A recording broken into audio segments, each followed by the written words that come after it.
So I think one of the cool things about personal development and the journey of self-awareness and whatnot is figuring out your identity. And so in preparing for this, I'm like, some of the things you say, I've not heard ever said this way in self-help, personal development, self-improvement. And you said finding your identity, I'd like you to elaborate on this, is more like a process of elimination than it is discovery. I've never heard that before.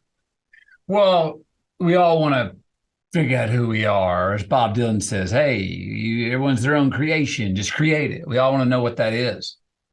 The affirmative way to go forward, how to play offense. But I found that that's hard, man. That's hard. What's much easier, and I think the reasonable first step to figuring out who we are is let's define who we're not. Yeah. Let's pick out those people, places, things we do, habits we have that don't pay us back, that don't feed us tomorrow, that don't give us green lights in the future. Those investments that don't have ROI. Those ones that we keep waking up tomorrow in a little bit of a debit. Damn it, I got a hangover. I had the same amount of drinks at that bar as I have somewhere else, but I got a worse hangover. Well, maybe it's the conversation people we were hanging out with. Eliminate those. And by process of elimination, sheer mathematics, you end up with more room for the things that do feed you. So it's a much easier thing to start pointing out, you know what? I keep doing that and it doesn't pay me back. I'm not getting my compounding asset on that decision or those people, places, and things. Eliminate those. And by sheer mathematics, we end up with more of what does feed us and pay us back, who we are. Yeah, that's amazing you say that. I got interviewed yesterday. That's incredible. I got interviewed yesterday, guys. What are the steps of success? And I said to him, in my life, it's been more eliminating the things that were harming my progress. And it was like uncovering, this is the key. You know, it was more like that hurt me. This took my energy away. This depleted me. That didn't serve me. Exactly what you just said. You use the term green lights, which, by the way, that's the title of his book that came out a couple years ago.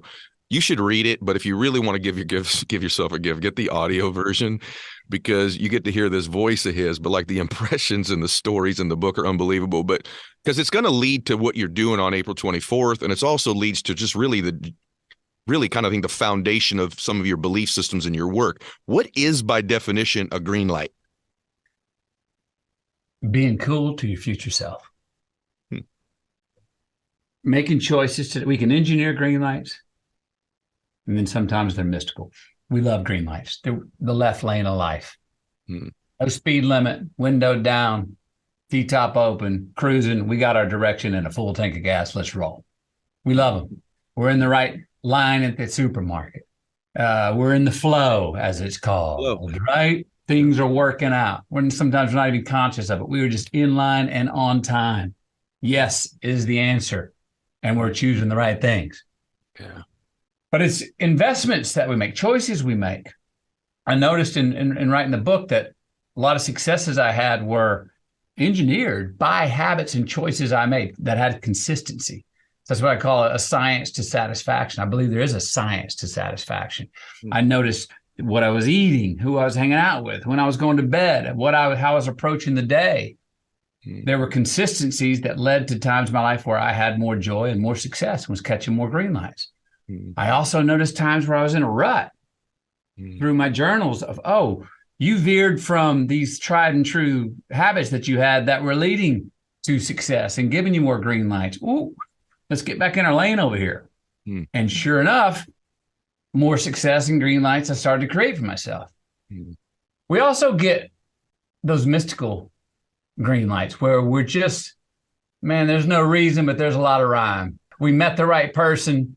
And damn it, if we'd have, left 5 minutes later or 30 seconds earlier, we might not have met them. They might not be married with the family we have now, or might not have got that job if we wouldn't have been just right there on that time, crossing that person, going through that door as they were coming out. So true. Those don't make any sense at the time. But when you look back, they connect the dots to right where we are. And that gets into more of the art of living. So that's why I call it the science of satisfaction leads to the art of living. And what we're going to do on 24th is try and get under the hood to go from the approach that I gave a lot of in green lights more into the process and tools that each of us can hopefully utilize in our own lives, particularly for you or anyone who's going to tune in and say, oh, I recognize that. Yeah. Oh, that's an aberration. to engineer more green lights, find that science so we can get better at the art of living. Man, I cannot wait for this event. We're going to talk a little bit about this in a minute, you guys, but just remember this, emliving.com. You just want to participate, trust me, because you don't get, it's really rare. I'm so excited you've done this and decided to step in even deeper than the book for this reason. Personal development, self-help, a lot of times is sort of loaded with a lot of theory. Yep. And I love theory, so I've lived off a lot of these theories, but there's something powerful when someone's applied something in their life that gives it credibility that it otherwise might not have, because you can back it with a story or a fact or an anecdote. And that this industry is sometimes polluted to some extent with a lot of theoretical stuff that hasn't been proven in someone's real life. And you've done this in your real life. And one of the things you talk about with these green lights, or even just having something happen, that you and I are both Christians, but we also believe in energy and vibration and frequency and all that stuff. And I think when you're in that flow, that green light mode, there's a vibration to you. There's an energy to you that these things are sort of drawn your way, and you are in that flow state. And there's something so profound you said in the book about this story where you're living with this producer, and you tell him, hey, I got to get an agent. I got to get an agent. So you're kind of like chasing the green light. And he said, hey, man, you need it. And you paint this amazing distinction, because I know it's been true in my life, between need and want, and why need is not a real good space to be in. So if you tell them the story and then the lesson learned from it, it's awesome.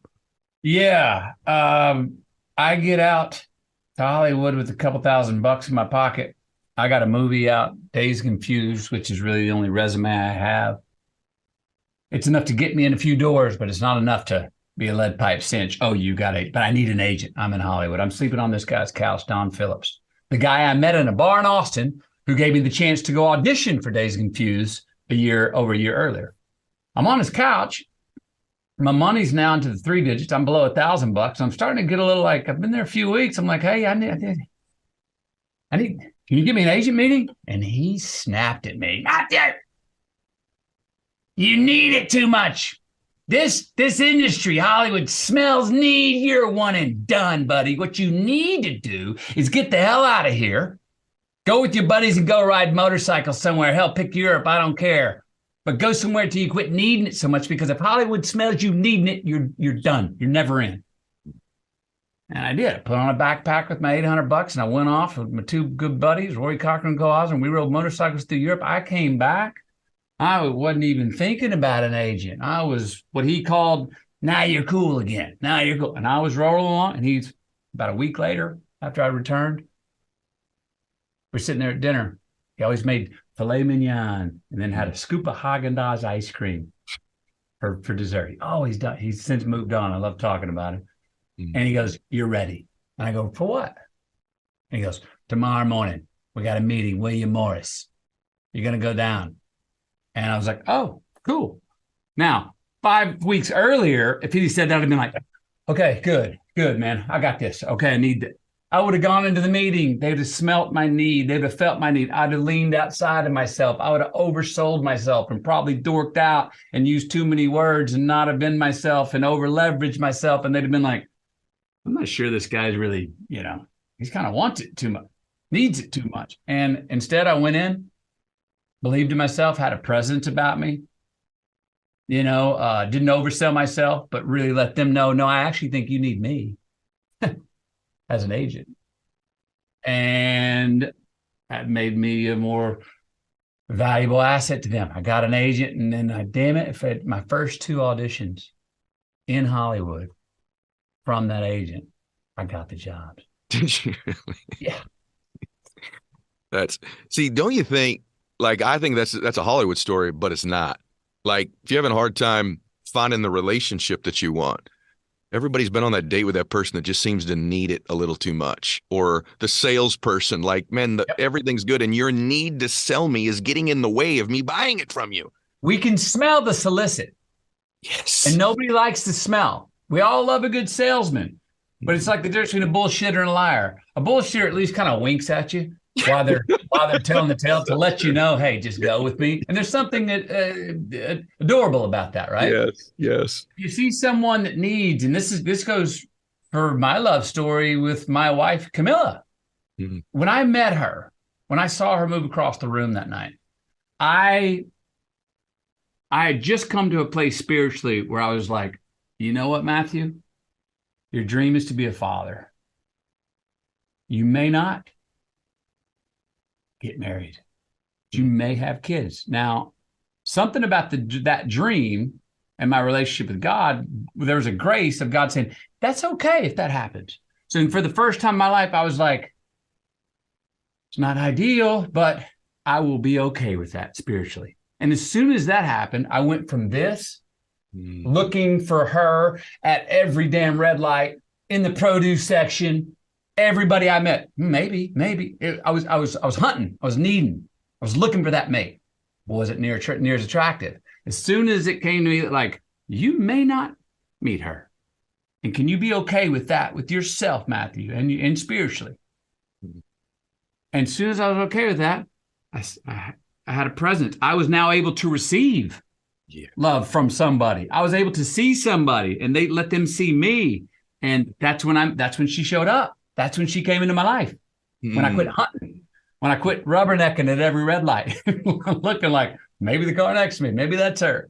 Yep. I got to tell you, it's one of those really invisible, subtle things that most people don't have any appreciation for, is what he's telling you right now, everybody. I'm telling you right now, that need thing is repelling. There's some type of energy that just, it doesn't work. I'm curious about you, though, because you're a pretty good looking man, number one, and you've had some notoriety. I don't know if you're aware of this or not, and a little bit of financial success in your life as well. And so it's interesting to me that you were looking like that when you have all the options in the world, number one. But number two, that it seems to me, brother, that family, your marriage and your children are such a giant priority from you. And this is something I wanted to ask you. It's really not a lot there's parts of this in the book, but there's something I wanted to know about you, because a lot of times what we see in our life, we end up modeling. So I'm reading about you and I'm like, whoa, this dude grew up in I'm sure it was a loving family, but it is an interesting damn family you grew up in. Yeah. Am I right that your parents were married 3 times? Married 3 times, divorced twice. Did y'all just hear that right now? So it's been pretty easy for you to kind of model. I assume that meant there was some chaos happening. Oh, hell yeah. Right. So yes. Like, share a little bit of that. And then are you like conscious of being the antithesis of that? And because I think that's an important thing in life. Like my dad was an alcoholic. My dad got sober. My dad was an alcoholic though. And there's a lot of chaos in my life. And I remember when I started to have a family, like I want peace in our home. We're going to talk a little bit in a while about joy, because I love that word you use, but I was conscious of sort of trying to create that which didn't exist in my home. Were you? Good question, because I don't ever remember consciously thinking I want to push away from that. And remind me to come back to this line, because I want to tell you a story about my mother and why my mother was such a good mother. Okay. She had a stepmother who was horrific. Not one bit of good mother. My mom didn't know how to be a mom. All she did is goes, I want to be the opposite of that. And she became a great mom. Now, I didn't consciously ever think, I don't want to do it how mom and dad did. I did say, I'm not looking for that many tidal waves. I'd like a little bit smoother running stream in my relationship. My mom, to this day, if you're having a civil, cool conversation where all voices are nice and low and everyone's kumbaya and getting along, 15 minutes of that will bore my mama. My mama will throw a wrench in the situation just to, hey, let's spice it up. Huh? She's still that way, and she's 91. That was her and my dad's relationship. They were physical, divorced twice, married 3 times. What I took from that was, hey, guess what? Love won 3-2. That's what I got from it. And I took from it, I don't need to get divorced and married twice for love to win. I want to like to get married once, and let's roll with that. And do my mom and dad, I'm much more, if I have to raise my voice, I immediately have a trigger goes off my mind that says, McConaughey, what did you not handle for it to get to this point? Now, my mom and dad raised their voice a couple times a week.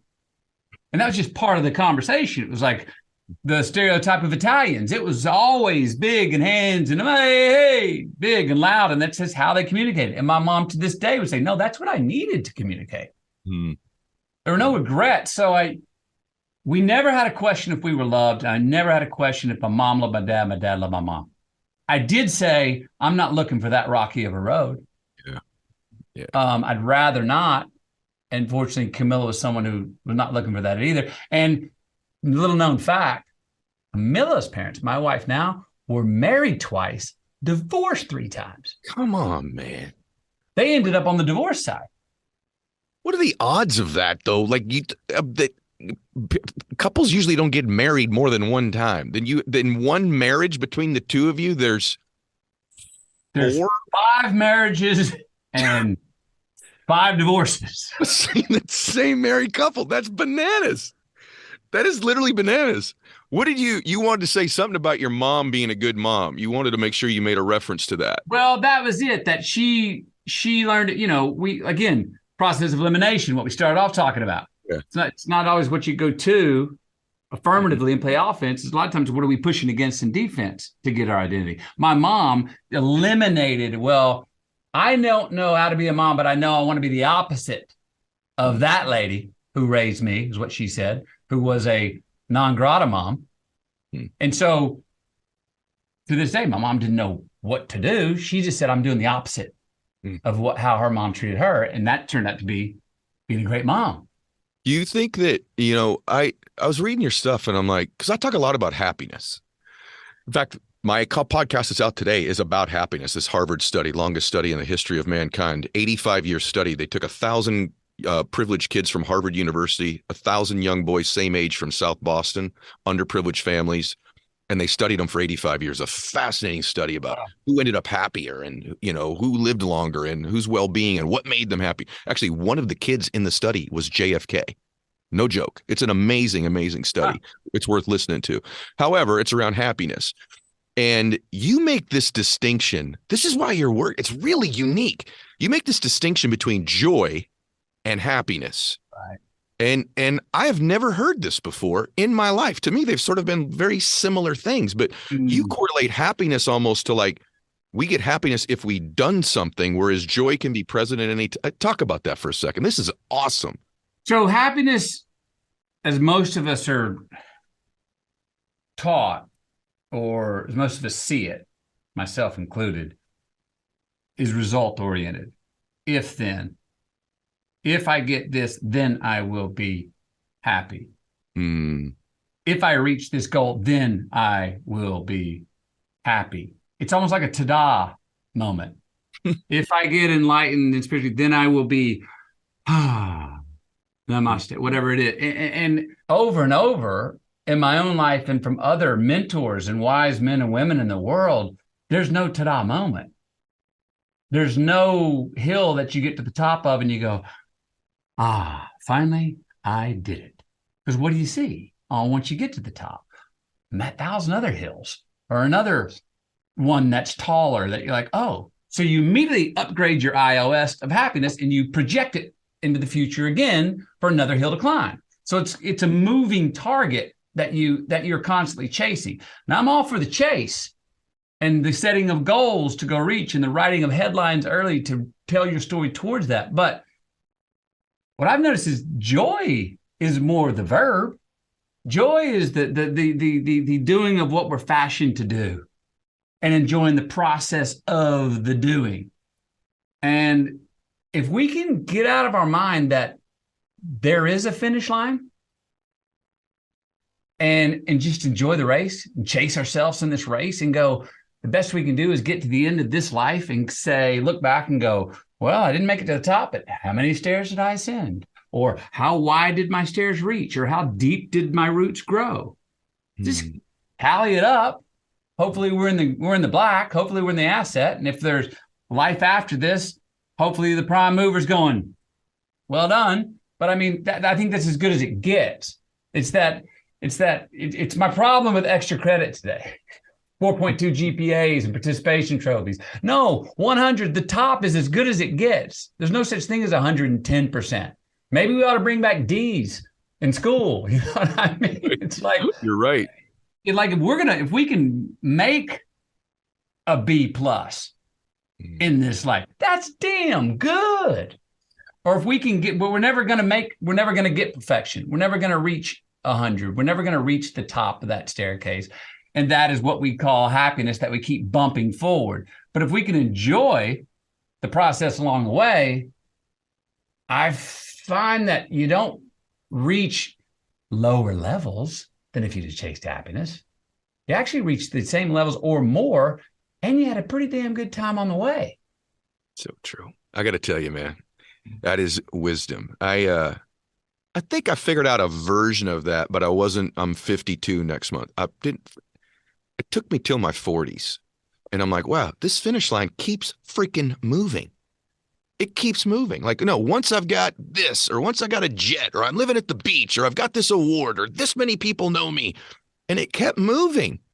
And I'm like, this is insane. And to your point, when I started to give myself the gift of, I thought, man, if I don't keep moving the finish line, I'm going to lose my drive.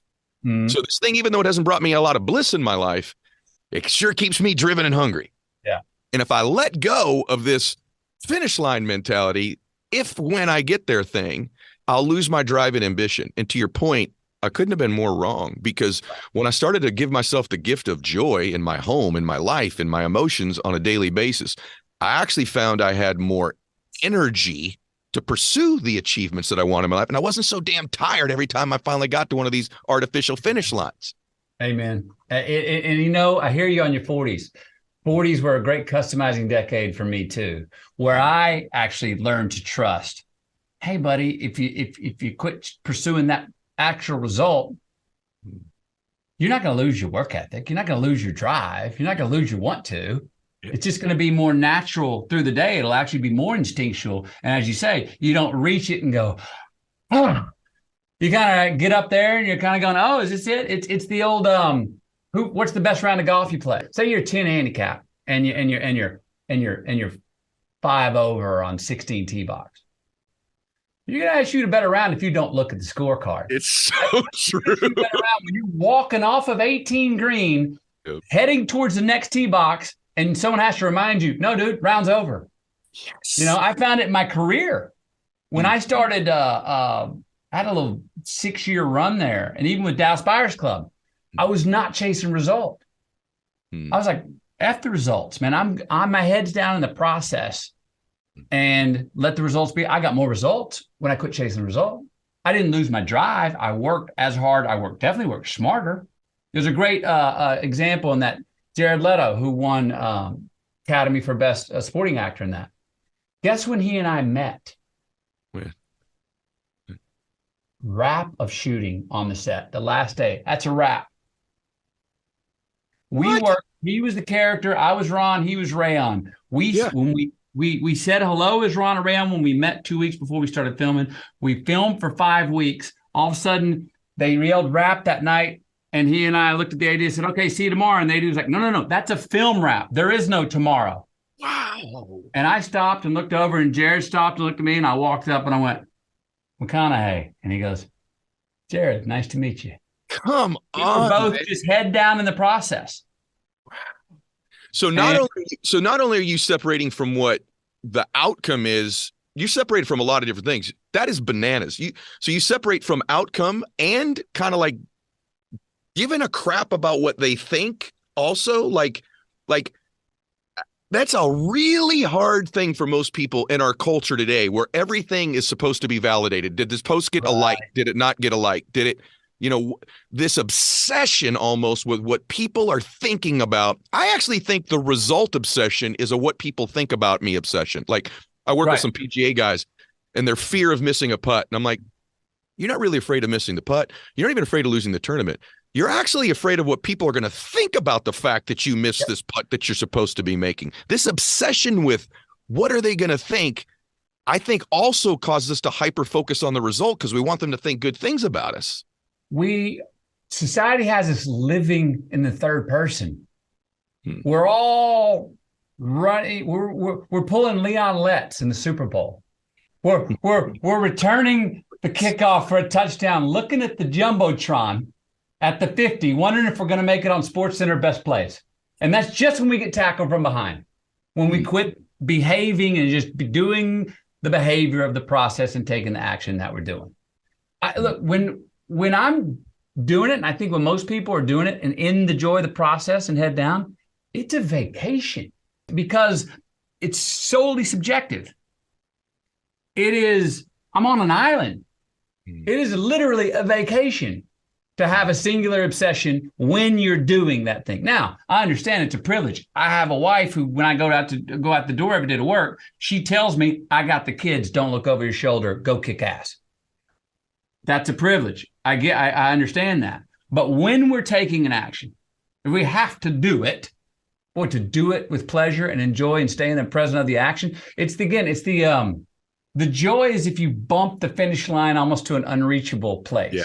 If you bump it, Bo Jackson didn't just run across the goal line. He ran across the goal line and through the tunnel. You know what I mean? Snipers don't aim at the target. They aim on the other side. Therefore, you never choke. Yeah. When you're on the goal line, so to speak, because you're like, no, the finish line's way down there. And all of a sudden someone has to tell you, no, you crossed the goal line, you scored. You're like, oh, I did? I thought we had to go another 40 yards. Now you're on to something right there, brother. That's that whole concept that when they wrap shooting, you're like, we're wrapped? Right. I'm coming back tomorrow. Yeah. Yeah. I got to tell you, I think what it gives you maybe is freedom. I think it's a freedom when you're totally immersed in a process and not so concerned about results or outcomes. It creates a freedom. And then that science, you can actually navigate in an art form when you're in it. I think that allows the art to sort of take over the energy, the whatever it is, when you're totally free. So I've been talking for a long time here on the show about the fact that I've been really working on my Spanish, and I just took a trip to Mexico the last few weeks. I went on a speaking tour down there with John Maxwell, and I got a chance to really see whether or not I've improved. I got to tell you, thanks to Babbel, my Spanish is pretty darn good. I was able to order in restaurants, communicate with people, even had a great time at a cigar lounge, chopping it up with a bunch of people speaking Spanish, thanks to Babbel. And one of the reasons I love Babbel is you have to spend hundreds of dollars on some professional tutor, and their lessons are only 10 minutes long, crafted by about 200 different language experts. They're very easy to learn, and you're going to be making improvements right away. I really recommend you try Babbel. So here's a special limited time deal for our listeners. Right now, get up to 60% off your Babbel subscription, but only for our listeners at babbel.com/Mylett. Get up to 60% off at babbel.com/Mylett. Spelled Babbel, BABBEL.com/Mylett. Rules and restrictions may apply. Please visit babbel.com for details. This show is sponsored by BetterHelp, and I'm grateful that it is. I got to tell you, I get asked all the time, what's the one thing that most of the guests that have been on this show have in common? I can tell you, they're all from different backgrounds. Some of them are tall, some of them are short, some of them are from the U.S., some of them are from abroad, different ethnic backgrounds, religious backgrounds, you name it. But I got to tell you, most of them have been to therapy, and I'm a big believer in therapy. I think that whether you've got some real trauma you got to work through in your life, or, you just got a problem you want to work on right now, maybe you just want to talk out loud about some issues you got, or find a better quality of emotions.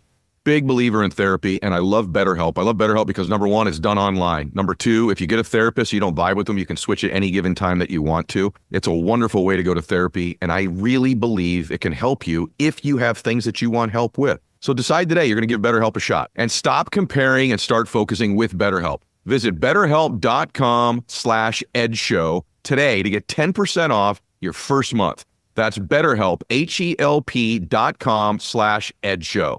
You were saying before we started, though, it was 4 years ago that we did our show.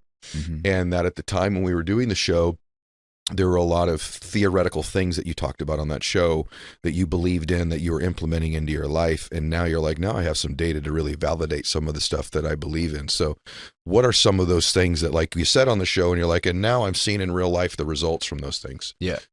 I think the most profound one was really about sort of what I really discovered and talked a lot about in 2018. We did the show, was that life is about this pursuit of the ideal version of yourself, right? And this has been something you've talked about forever, where it's this idea of putting out into the future what you want to become, and then building a plan and strategy and put in all the energy and effort to go and achieve it, right? And you will grow into that person over time. And so that pursuit we talked a lot about as being really important. And I was talking a lot about it from the business lens and doing it from a balanced perspective. Yeah.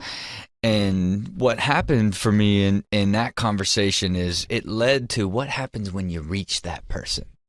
And I made the comment of, I think like when you eventually get to the ideal version of yourself, that you sort of settle into sort of a rhythm, and your pursuit wouldn't quite be the same. And within 4 years, I achieved all of the goals that I set in 2016 and became the ideal version of myself.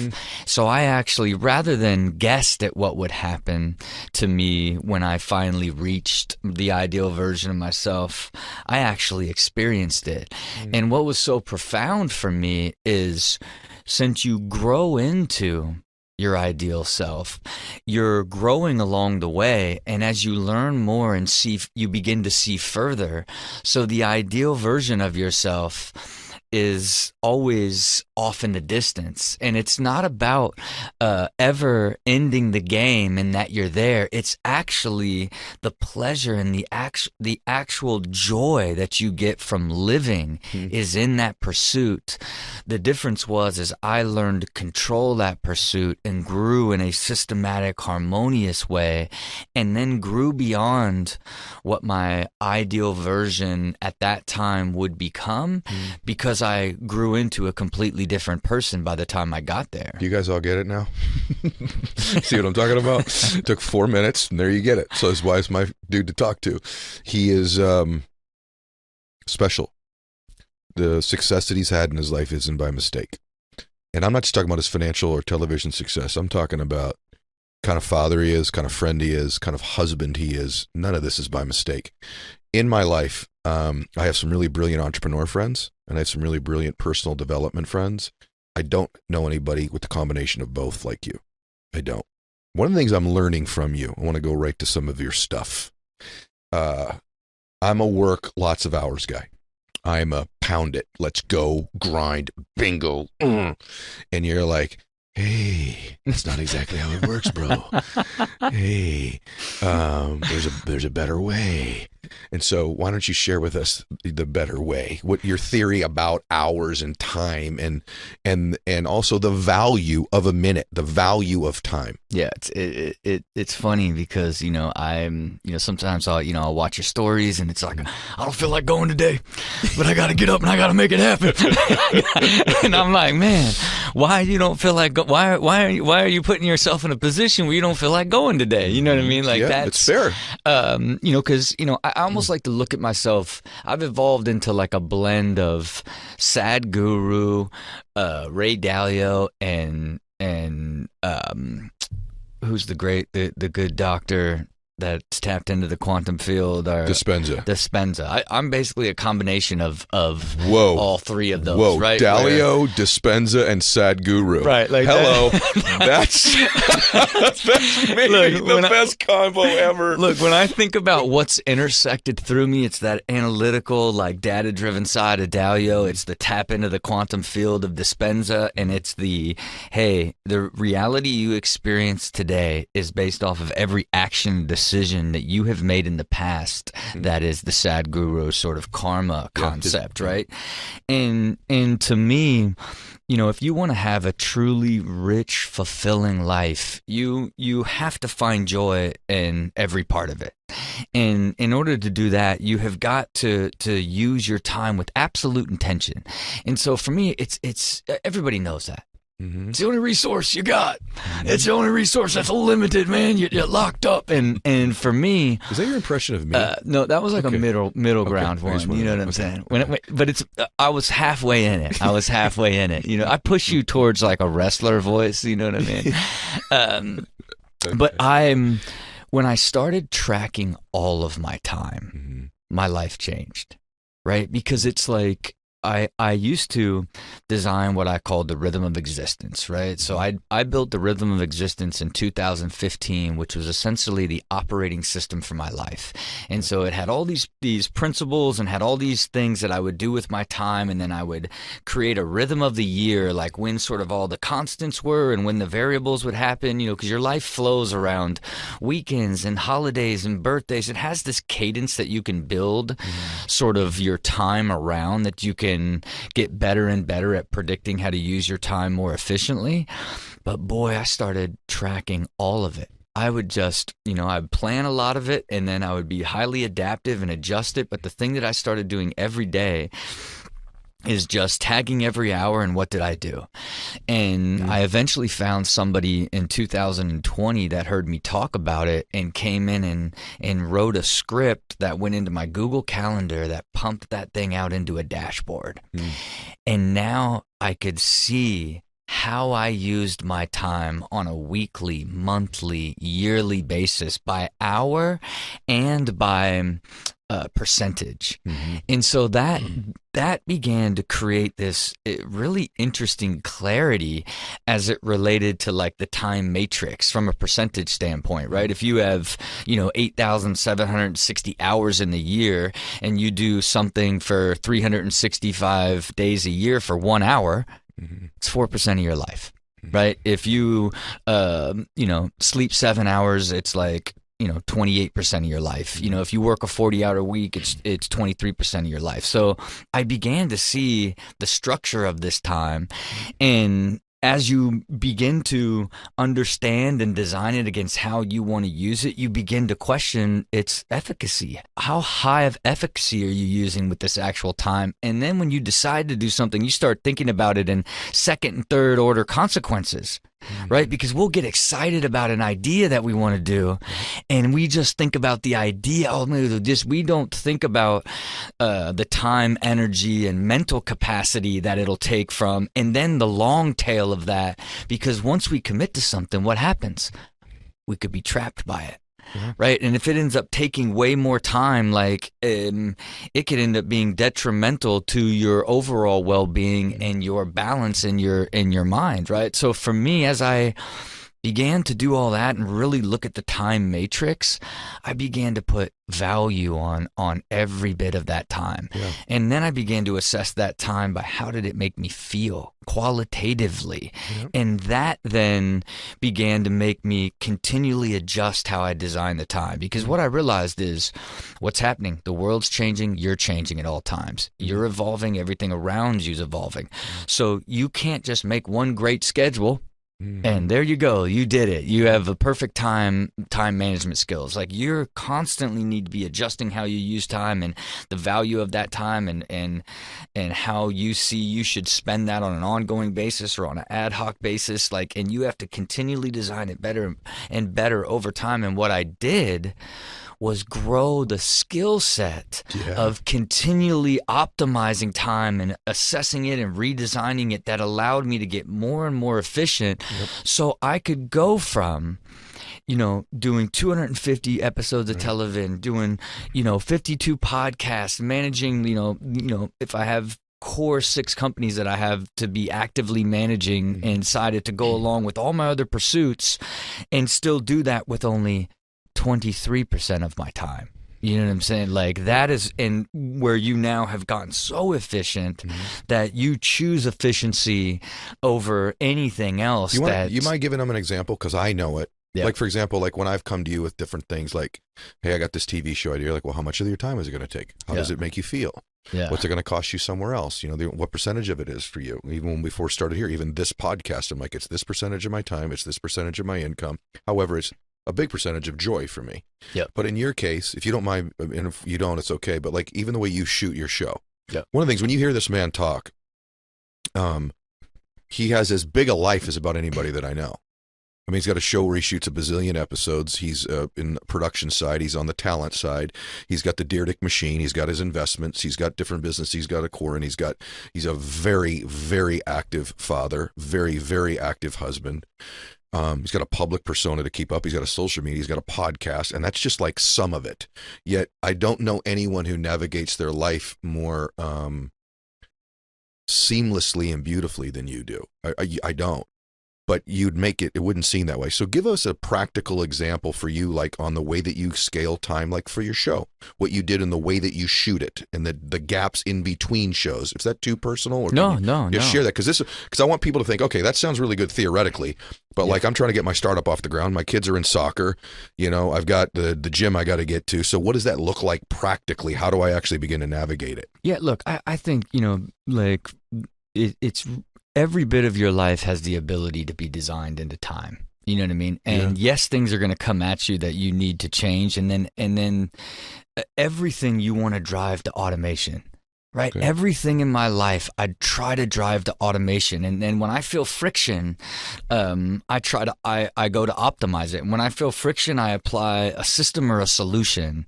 And I just keep doing that over and over and over to reduce all friction and drive everything to a much higher state of efficiency, right? And the show itself is this beautiful example of, It is. I used to shoot 60 episodes a year and it would tear the soul out of me. It would tear the soul out of me. I didn't even want to shoot the show anymore.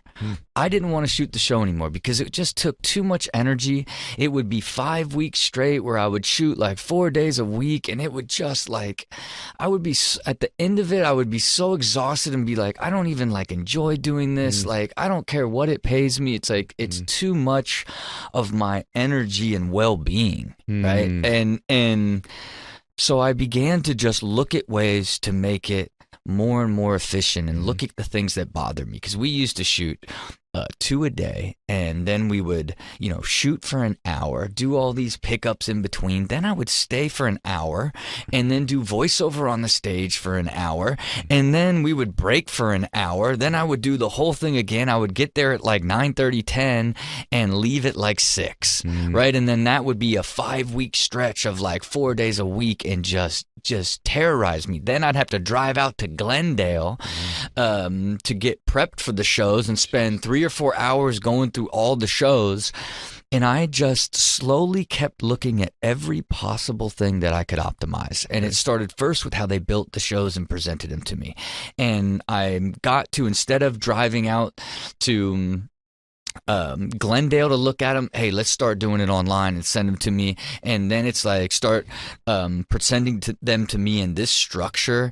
And then it got to the point where I stopped even talking to them. They just would send them to me. I would review them. And it went from 3 hours round trip to do it to 15 minutes. This is Rob right here, you guys. This is the stuff. Yeah. And to then actually shooting the show, then it was like, how can we make it more and more efficient? All right, I'm just going to fire off a lot more off the cuff stuff that you can edit in instead of doing the voiceover. And then I took, shooting the show for an hour plus, and then do an hour of voiceover. I drove that all the way down to about 35 minutes. Then I said, hey, how do we can we take one clip out of every single one of these, because we're shooting with 6 clips, but we're only editing 4 and 5. And so we took a clip out of everything, drove the time down to 29 minutes, right? And so then it became, okay, you shoot 2 a day, let's shoot 2 a day before lunch. Then it was like, okay, let's shoot 3 a day before lunch. Then it was like, all right, let's shoot 6 a day, 3 before lunch, 3 after. And then now I could get 6 done in a day, and then I could spread out when I shoot to where I only shoot a couple times a month. Then, boy, now I feel like it's back in my life. It's back in my rhythm. It's no longer taking energy. It's much more efficient to get prepped for. It's easier to shoot. The energy's not gone because I shoot it so quickly that the energy's good. Pop into the next one. But I just kept looking at way after all these different ways that I continued to optimize. And then now going into next year, I'm going to start shooting 336. Okay. And I'm going to shoot 8 a day. And so I was like, I don't want to give up any more time. Where can I save time? We have 15 minutes between the shows to change wardrobe. So if I eliminate 2 wardrobe changes and in between the shows and 15 minutes at lunch, I get back that hour, and now I can shoot 336 in the same 42 days, 5 hours a day, as I did to shoot the 252 with prep time the night before and drive time there and back. That is 4% of my life. See, you guys, this is why I want him around me. Let me interrupt you, okay? I want to give you guys like the easy application for me. This hyper obsession with optimization of time and oneself. When you're around somebody, they become a friend of yours, some of it rubs off on you. So I don't have the types of show that he has. I don't shoot 350 episodes. I don't have that. But it has caused me to begin to evaluate, where am I just pissing time away? Where is it causing me more stress? What are the different things I do? I'll give you one small thing that's a massive thing after I met you. I started looking at just meetings that I take. And I'm like, why are all my meetings 1 hour long? Why is it blocked from, think about all of you do this. You're like, yeah, that's right. Why is it from 4 to 5 o'clock? How do I know this thing's going to last an hour? And because it lasts an hour, because we've blocked an hour, we take up the hour. But perhaps this is a 20-minute meeting, right? Perhaps this is a 14-minute meeting. Why is everything 4 to 4:30, 5:30 to 6, 5? Why are they all these round number blocks of time that we've all accepted need to be blocks of time? And because that's the block, that's how long the meeting takes, right? You're nodding when I say this. So I've gotten with my team now, and now they know. Let's find out how long this meeting is required to happen, the most efficient time for the meeting, not where I'm dismissive of people or don't give them the adequate amount of time or the emotional connection. But you'll find, everybody, most meetings don't need to be an hour. They don't. They don't. They don't need to be a half an hour. Yeah. And so when I started to get those things done, I have a lot of 15-minute meetings now. Yep. And my whole life opened up because of it. And here's the other thing. I bring better energy to those meetings. So you're so right. Like when you first started, I'm like, this is really good in theory, dude, because you got this big old life. But for the beginner, they just got to go. Yeah. But the truth is, when you're just going, I want you to speak to this. So let's now go. The guy goes, that's great. I don't have 350 of anything. I don't have 64 of that. Yeah. I got a job. I've got a side hustle. I got a family. I'm trying to get this going. So I'm throwing a bunch of time at it. But my thing I want you to speak to is your lack of valuing time is impacting not only your fatigue, your energy, your performance, but it's impacting every part of you because other people don't value your time or you when you don't. And when you begin to take control of time, even as a beginner, my belief is other people value you more. Do you agree with that? Yeah. And look, I think the other thing is you end up creating sort of your system that also allows you to be available a lot more than you should be.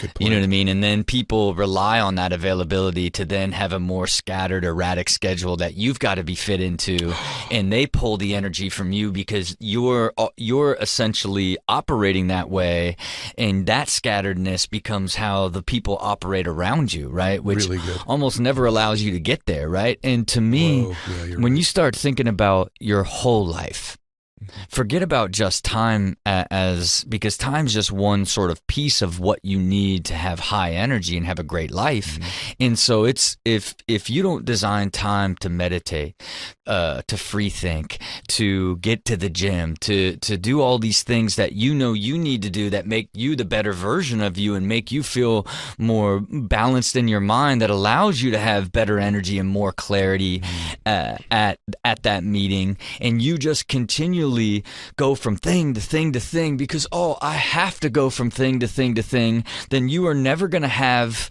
the time to do the things that you want to do because you're too busy doing the things you have to do on an ongoing basis as a way of life.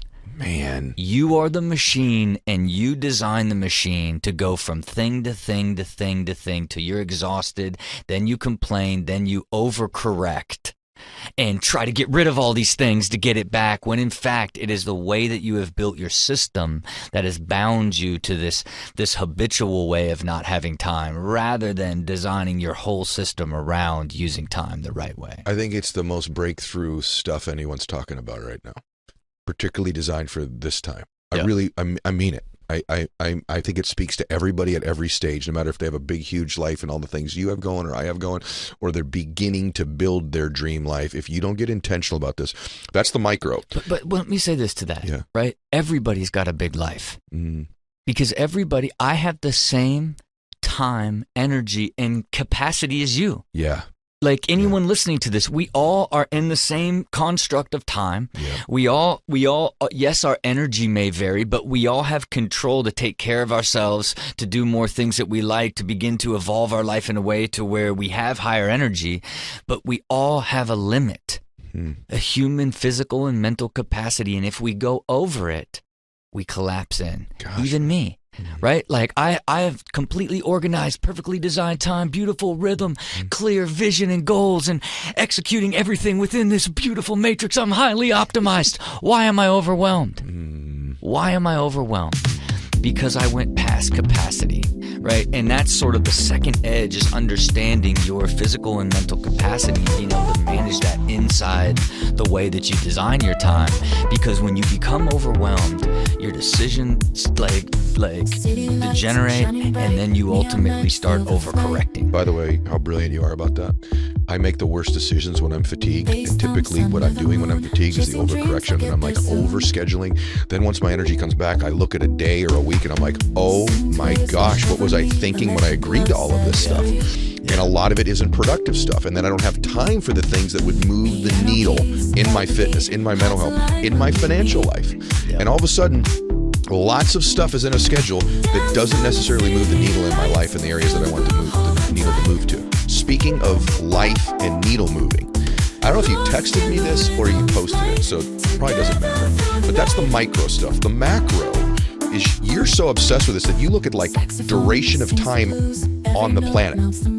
And it was something about, you just realized, you read something on you're laughing, but did you text me this or did you post it? I just posted that I wanted to live 1 million hours. That's exactly right. Yeah. So you read something that convinced you that that you could live to a particular age, and you deduced how many hours there.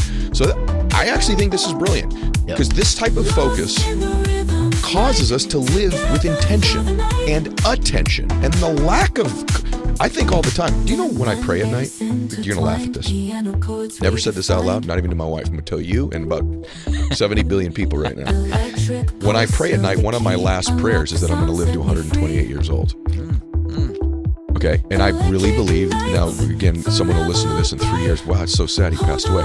But I have that prayer and that intention, and I've repeated it over and over and over and over again, because I believe if I don't pick a number, if I don't pick a time, if I don't set a goal, then I'll be up to the whims of whatever else comes my way. And I really believe that you create a space when you set something like that didn't exist before you did it, and then you find the behaviors, the people, the things, the thoughts, the technology, the nutrition to fill it up. What I didn't do was calculate the amount of hours that it gives me, to then optimize that time. So speak to that whole thing. Yeah, and look, it really makes me happy. That means we're gonna be friends deep into our hundreds. I love it. We're gonna be having these conversations about, well, what do you think? You thinking you're going to 128? You think you're gonna? I don't know. I'm feeling pretty good right now. But I think about it more from this is what I'm big on. This is your existence, right? And this is the framework of the human experience, right?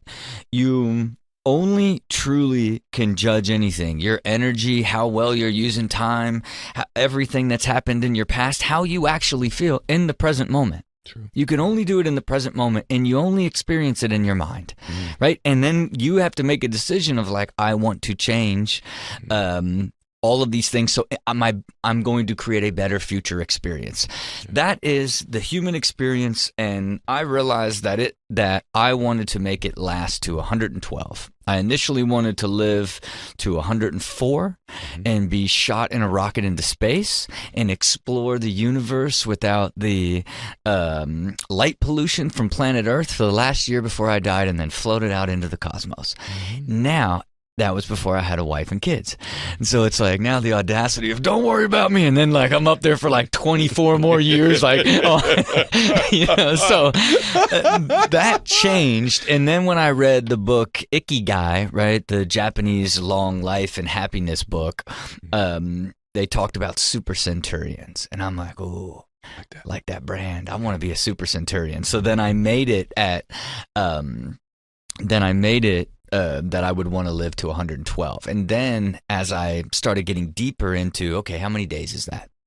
All right, okay, that's how many days I have. This is how many days that I've done so far. Then when I was going through my time matrix and looking at all these different things where I spend time of like, wow, I spend nearly as much time shooting a television show as I will picking up my kids and taking them to school for the year.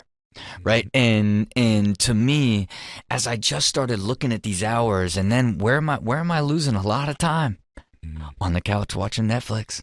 You know what I mean? It's me and the wife on there watching our favorite show. But boy, when you start looking at what that is, man, you're letting the hard 8 to 9% go on the couch. You know what I mean? Like it's cold hard reality. But as I looked at that, I then was like, what is like, what's a round number of time? And like, wow, 1 million hours is 114 years and 54 days. I'm gonna experience 1 million hours on this earth, right? And so, of course, a lot of people push back on like, oh, it's good, yeah, you're like a vegetable. What are you gonna do? And it's like I didn't even contemplate that, and it's because you live in two different mindsets. I live in a mindset that I just keep getting healthier and happier, more balanced, lighter. Life is more effortless. My system, that is my entire body, is more efficient. And I can show you in blood work. I can show you in net worth. I can show you in time. And I can show you in qualitative data that I have collected about how I feel about my life, work, and health, that I am in healthier, better physical condition, wealthier, more balanced, and happier in the data, which only proves to me there's no reason why you can't keep getting healthier, happier, and wealthier for the remainder of your life. Then I'll just fall right off a cliff. You know? You know what I mean? Whatever it ends up ending. But again, what's it go back to? I want to live with absolute intention, and I want to experience every moment that I get into and feel the vividness.